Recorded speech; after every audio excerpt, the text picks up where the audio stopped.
Welcome to Hormone Class, you guys.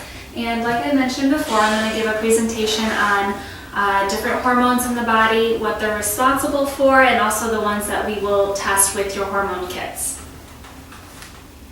So first I'd like to start with a definition of what hormones are. I think a lot of us know that we have hormones. They're very important and they modulate a lot of different functions and processes in the body. But the definition of a hormone is a product of living cells that circulates in body fluids such as the blood and produces a specific, often stimulatory effect on the activity of cells, usually remote from its point of origin. An easier way to kind of understand what hormones do in their function is thinking of them as chemical messengers. So they're produced in various areas of the body, which I'll cover, and then they're used to either upregulate or downregulate certain functionings to occur. So what do they do? Hormones coordinate many complex processes, everything from growth, metabolism, fertility and reproduction, brain development, our mood and behavior, our immune systems. And where are they made? They're made through different glands that are called the endocrine system. So if you've heard of an endocrinologist, this is what they specialize in. And they have to go to school for many, many years because it's very complex to learn about hormones and the endocrine system. So I'm going to go through each of these glands through the endocrine system and just let you know what they do and also where they're located in the body. We'll start with the hypothalamus. As you can see, it's a small gland in the brain. It's responsible for regulating body temperature, hunger and thirst, mood, sleep, sex drive, and also releasing other hormones. The parathyroid gland controls the amount of calcium in the body through releasing parathyroid hormone. It's located in the neck, pretty close to where the thyroid gland is located. The thymus gland is located in the center of the chest, near the heart, and it helps to it plays a role in the function of the adaptive immune system through producing T cells, which are a type of lymphocyte or white blood cell. The pancreas, most people have heard of the pancreas. It's located in the abdomen. It's very important. It helps to produce insulin and regulate blood sugar levels along with producing digestive juices and enzymes so we can break down food, absorb the nutrients from our food. The pituitary gland is considered the master control gland in the body. It regulates other glands and also produces hormone which trigger growth. A lot of these glands are, not a lot, but several of them are small and they're located within the brain, such as the pineal gland as well. It produces serotonin derivatives of melatonin which affect our sleep and wake cycle. I'm sure most people have heard of melatonin. It is a hormone supplement you can take to help with sleep. The adrenal glands, which I'm definitely going to focus on later in the presentation, are two tiny glands that sit right on top of our kidneys. Another term for kidneys is renal, so adrenal means on top of the renal glands. And they are about the size of your thumb, so not very big, but they're very important because they do produce stress hormones such as cortisol, which I'll touch on later, and sex hormones as well. The thyroid gland is a butterfly-shaped gland located in the neck, and it produces hormones associated with metabolism and heart rate, among many other things. I think people realize that more so if they have a thyroid condition, whether it's high hyperthyroid or low hypothyroid. It's very important to make sure that those hormones are being produced and balanced. The testes produce the male sex hormone testosterone and also produce sperm, where the ovaries secrete estrogen, small amounts of testosterone, progesterone, which make up the female sex hormones.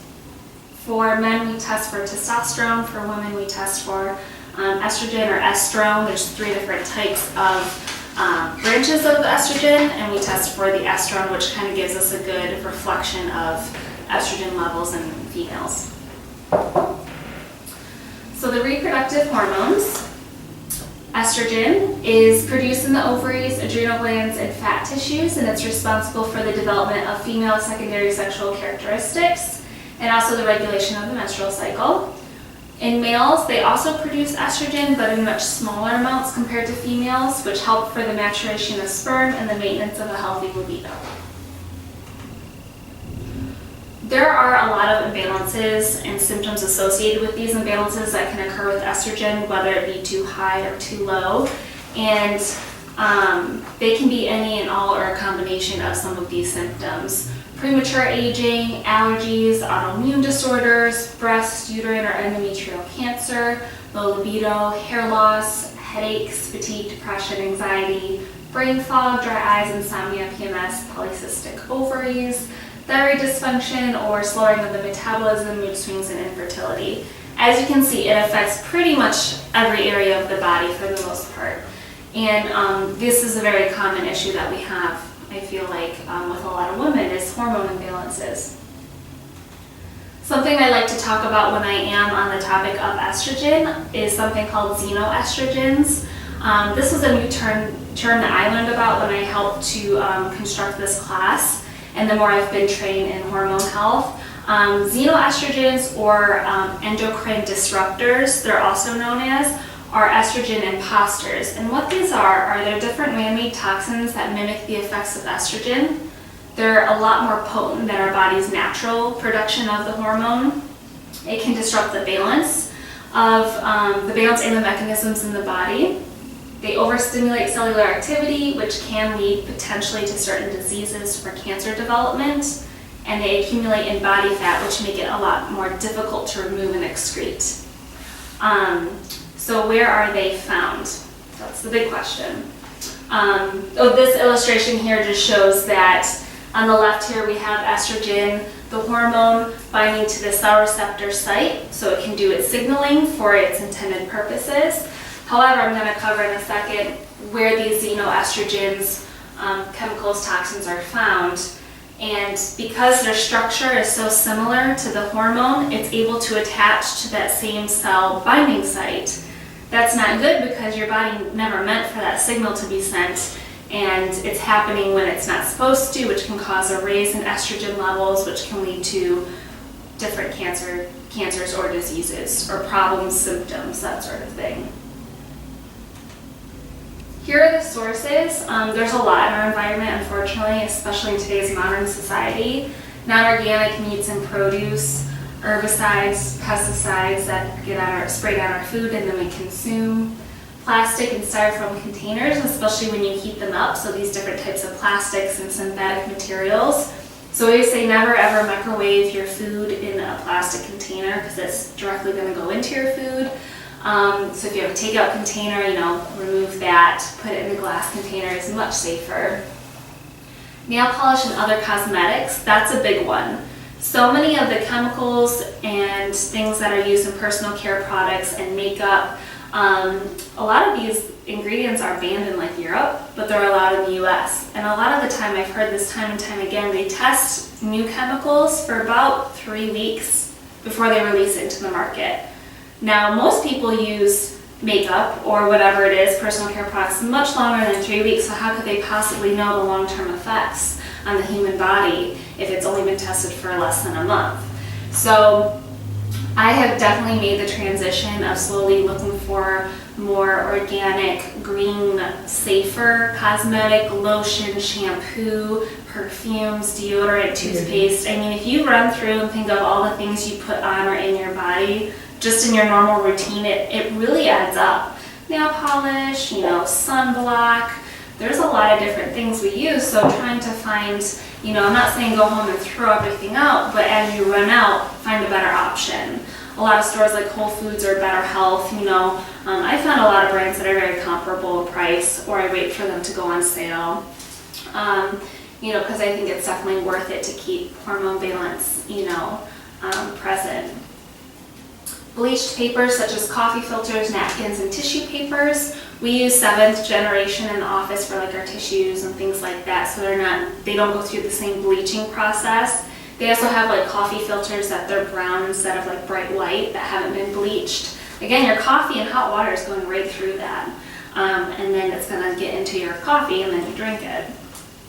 And detergents, so cleaning products and sprays and air fresheners and all of these things that we don't necessarily need all of these chemicals, exposed to us, whether we're breathing it in or touching it with our skin. I made a surface cleaner that also worked as a window cleaner, that also worked as a produce wash, and it was white vinegar, water, and lemon. It worked great. I washed all my windows and mirrors and everything, and then I soaked my fruits and vegetables in it. Very safe, couple ingredients, and a lot cheaper. So it's worth, also 7th generation and brands like that tend to be less harsh chemicals. They don't have like bleach and that sort of thing in them. So something to consider, taking a good inventory of your home and what you have and the changes that you would like to make. Going back to the sex hormones, so for the males, we test testosterone levels. It's the primary male sex hormone produced in the testes in men, much smaller amounts in women, through the ovaries. It's responsible for the development of the male reproductive tissues and the secondary sex characteristics such as muscle growth, deepening of voice, facial hair. Here are imbalances that can be associated with low or high testosterone, low libido, erectile dysfunction, decreased semen production, hair loss, fatigue, lack of energy, loss of muscle with increased body fat, difficulty losing weight, decrease in bone mass, mood swings, depression, poor concentration. So some of them are kind of similar to the estrogen imbalances. They're both hormones. They both have a big impact on mood and libido and energy levels, that sort of thing. DHEA is a hormone that is produced by the adrenal glands, gonads, and brain, and it's the most abundant steroid circulating hormone within our bodies. And what it's used for is it plays an important role for, it's like a precursor to our other hormones. There's a huge cascade and process when it comes to creating hormones in the body. All of our hormones are derived from cholesterol, whether that's cholesterol produced by the liver or cholesterol from dietary sources. It is a very important thing to have. And then you can see DHEA is pretty early on. And then over here we have like estrone, we have cortisol, there's testosterone. So having low DHEA can impact the production of other hormones, which can cause an imbalance. DHEA naturally begins to decrease after age 30, sometimes sooner in women, and low amounts can cause, decrease in bone and muscle mass, weakness, fatigue, poor concentration, mood swings, decreased sex drive, and diminished overall well-being. So that's something, it kind of goes back to how are your adrenal glands functioning? Are they producing this hormone? I've also heard, the youth and younger individuals and athletes tend to have a higher DHEA. DHEA is kind of labeled as like the youth hormone because it does help with energy and muscle mass and the ability to build muscle and have strong bones. We do have DHEA in the office, very low, modest amounts that we supplement with when someone comes back low if they need the support. It's a very safe thing to supplement with. For example, you could go to a supplement store and get a 25 milligram, 50 milligram dose, where ours is only 5. So I wouldn't recommend just going out and getting that, because if you do take too much, I'm not sure how that would impact your other hormone production. It could do an overproduction of certain hormones, which you also wouldn't want. So we do test with DHEA for both men and women with the kids. Insulin is a hormone. It's produced by the pancreas, and its production is regulated depending on blood sugar levels. And in a healthy body, insulin is tightly regulated, causing healthy metabolic functioning. Its job is to shuttle glucose, which is an energy source, into the muscles, fat, and liver from the bloodstream. And glucose will either be used right away for energy, or if consumed in excess, or depending on the metabolic health of the individual, it could be stored as fat. The most common imbalance with insulin is diabetes. There are 2 types: juvenile diabetes type 1, where typically, the individual is diagnosed in childhood very early on, but not always. My previous boss, she was diagnosed in her 40s. So it's not always in childhood, but most commonly so. And it's attributed to an autoimmune disorder, where the immune system of the person actually attacks the beta cells of the pancreas that produce insulin. So it's not so much like they were living a poor lifestyle or had a poor diet. It's more so that it's an autoimmune, and that's a whole different other theory as far as why people get autoimmune disorders. And then type 2 is more lifestyle adult onset, although I must say that now it's not so much adult onset, it's teenager and kid, which is really sad because this is more so preventative, and it's more so related to your lifestyle and your diet and your activity level. Yes, there's a genetic component for diabetes, if you have a family history, or depending on your ethnicity, you're at a greater risk, but your lifestyle is the biggest percentage of whether or not it will be developed or not. So insulin is produced in this situation, however, it's ineffective or insufficient for the demands of the body or the diet. So a good way to kind of show you the difference between type 1 and type 2, type 1 on the left, there is no insulin present because the body can't produce it. Thankfully, we have things like insulin pumps and insulin injections so those individuals can live, otherwise they wouldn't be able to. No insulin is present, but glucose, unless they're given insulin, can build up in the bloodstream, causing hyperglycemia or high blood glucose levels, which is very dangerous, life-threatening. Type 2, the same thing happens. However, glucose is in the bloodstream as well. Insulin is present, but it's not doing its job to shuttle the glucose from the bloodstream to the cells. So that's where you would hear insulin resistance happening. So same situation, high blood sugar, but for different reasons.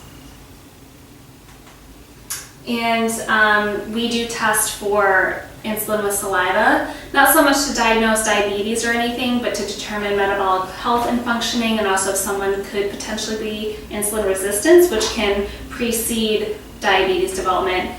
Diabetes may never happen, but it's good to know, is there insulin resistance going on.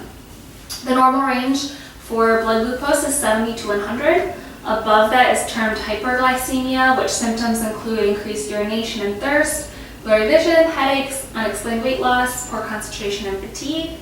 Hypoglycemia is below the 70 range, and symptoms include shakiness, nervousness, sweating, confusion, dizziness, hunger, nausea, poor coordination, and fainting. I like to mention this because you don't have to have diabetes to experience low blood sugars or swings. That could just be poor, glucose dysfunction in the body, poor metabolic health potentially.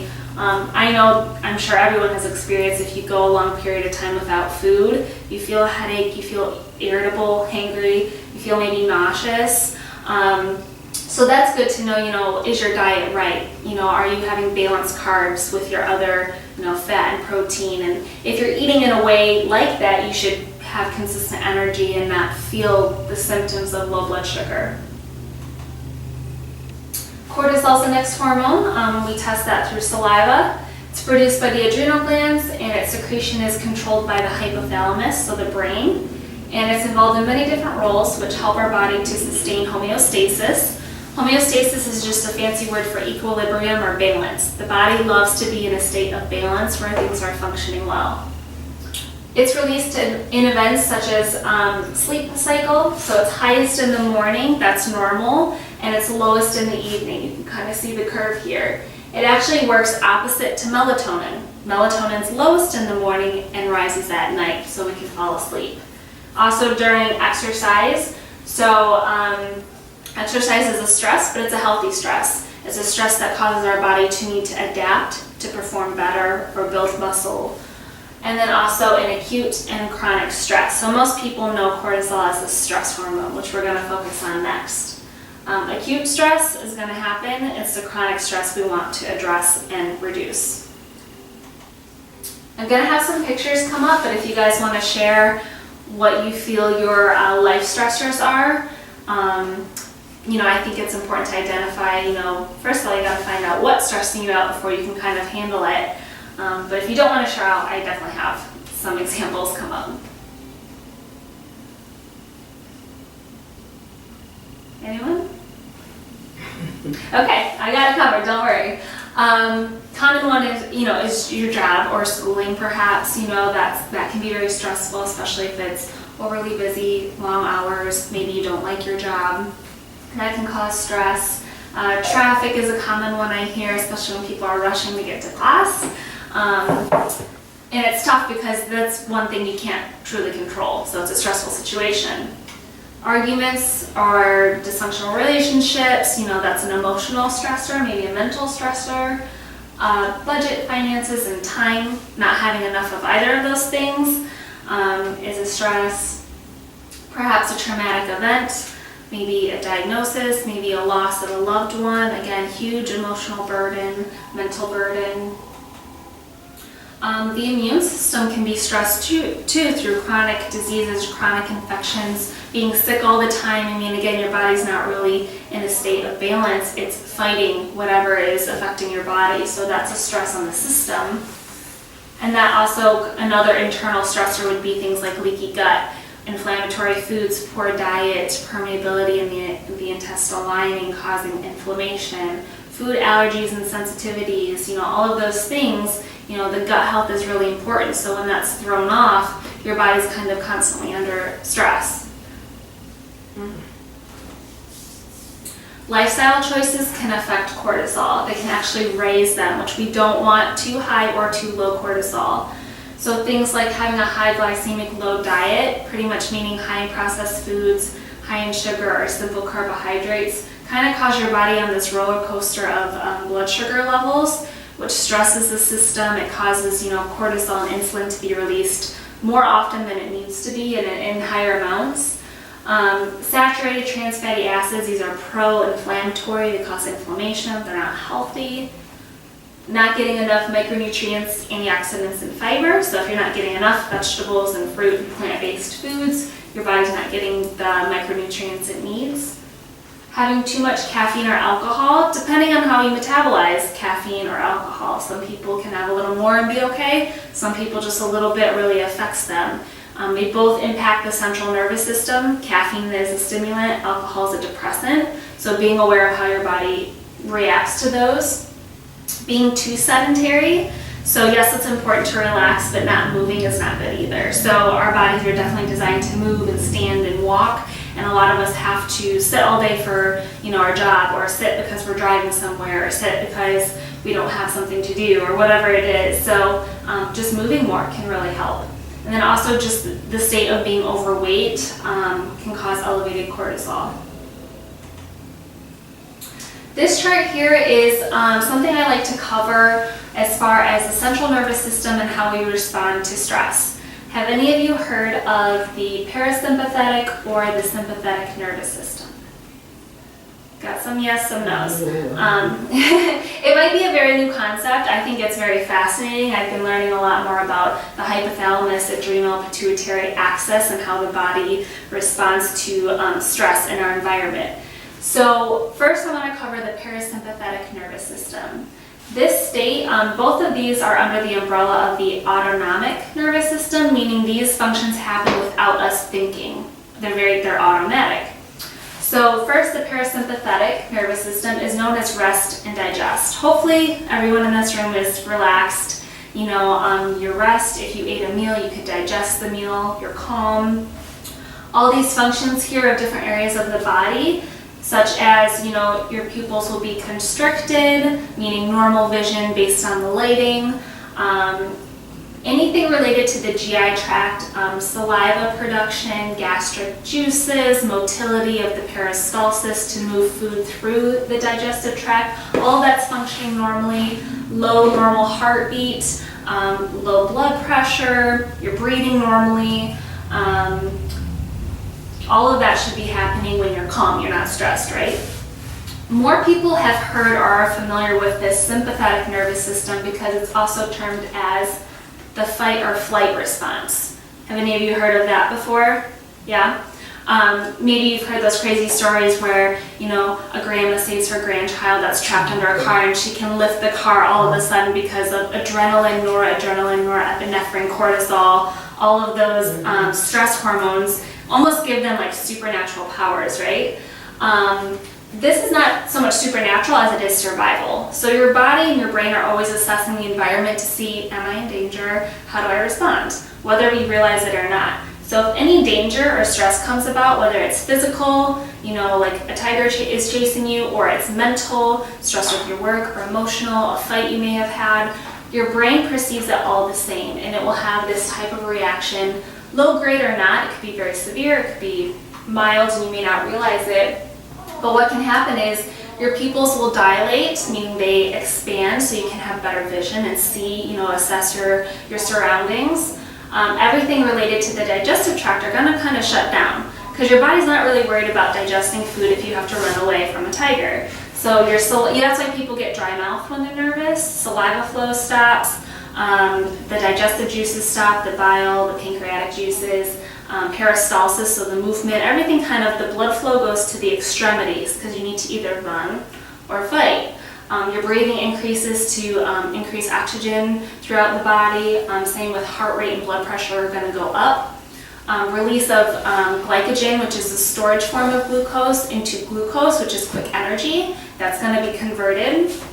And then, you're going to be ready to fight or run away. So this is very great in the times that you need to keep yourself alive or survive the situation. Unfortunately, what happens is we get stuck over here because of our daily stressors. So it could be, like I mentioned before on the previous slide, with all of those stressors, if you're constantly over here, you're not going to digest food well, you're going to be stressed out, your body can't repair, it can impact your immune function, it can impact other hormones because your body's preferentially creating cortisol instead of testosterone, instead of estrogen, instead of whatever else it might need to do because it thinks I'm stressed all the time. So we want to find ways that we can get back here more often than we are over there, stressed out. Another kind of example I like to use to show how we can care for our adrenal glands and balance. I always say Puro can't take your stressors away, that's just impossible, but we can help teach you guys how to manage and balance the stress in your life to be healthier. So the adrenal bank account, basically there's transaction descriptions, payments, deposits, and balance. So what we want to focus on is, there's certain things that are going to add to your adrenal bank account. So maybe it's getting great sleep, awesome. Having a really good diet, nutritious diet, and free of the sugars and the inflammatory foods. Good exercise is a healthy stress. It helps us be more resilient. But then, of course, life happens and we have our stressors. So we have job stress, which can deduct or take away. Maybe you're a caregiver and that's very stressful to be a caregiver for someone else.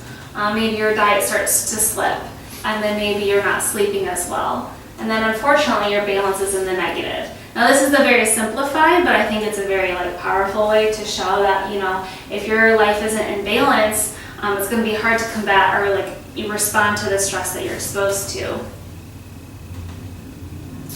Chronic high cortisol can lead to any of these health problems. High blood sugar, feeling wired and fatigued, weight gain and obesity, suppressing the immune system over time, high blood pressure, compromising the digestive tract, so things like ulcers, IBS.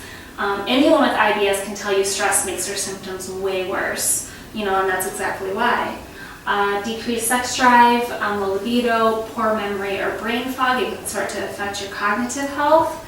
Insomnia, it will absolutely affect your sleep. I think everyone has had that time where I can't fall asleep because my mind is running. You're stressed, and it's very hard to relax because you're in that fight or flight mode.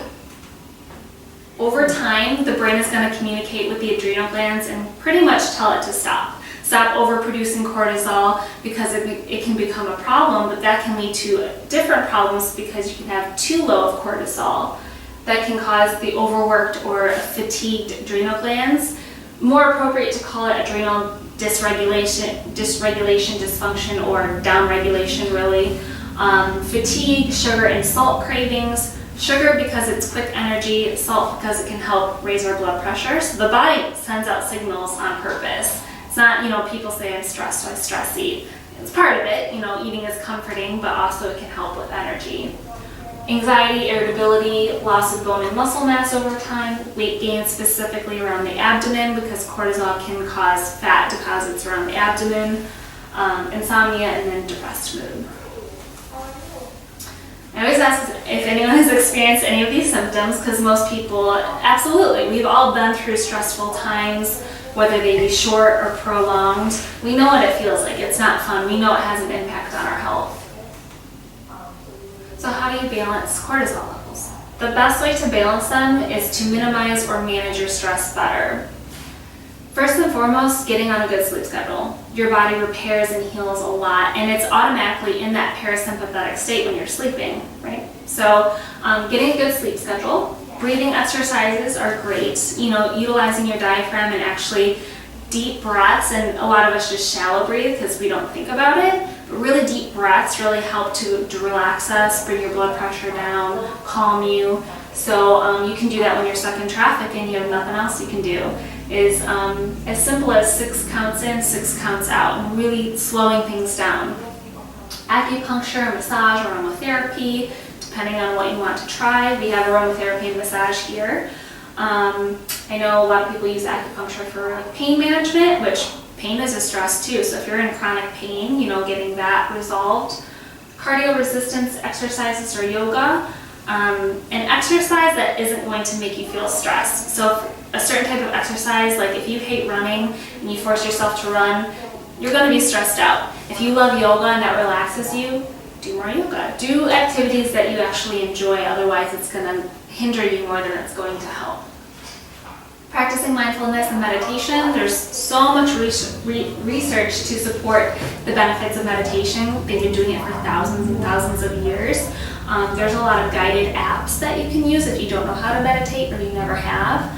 But a lot of us are not living in the present as much as we used to. We're thinking about something in the past, yesterday, we're worrying about tomorrow, and then, again, it's triggering that stress response.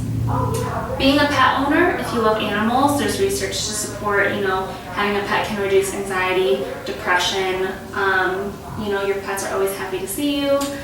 I have pets, I love them. Doing certain hobbies or focusing on you that you love. So like music, art, wood carving, sewing. It can honestly be anything, cooking, whatever helps, be therapeutic for you. I have these listed because they kind of involve your hands, and I think that helps to get you kind of out of your head and concentrating on maybe creating something. I really love to paint or sketch and listen to music. It's probably the most relaxing thing. I like to play piano sometimes. I'm never mad when I'm doing those things. I'm always in a good state. And then of course I always say address psychological or emotional issues if you feel they're beyond your ability to manage with a professional. That's what they're there for. They're trained to help people work through really difficult times. So if that's something you need to do for yourself, definitely seek that out.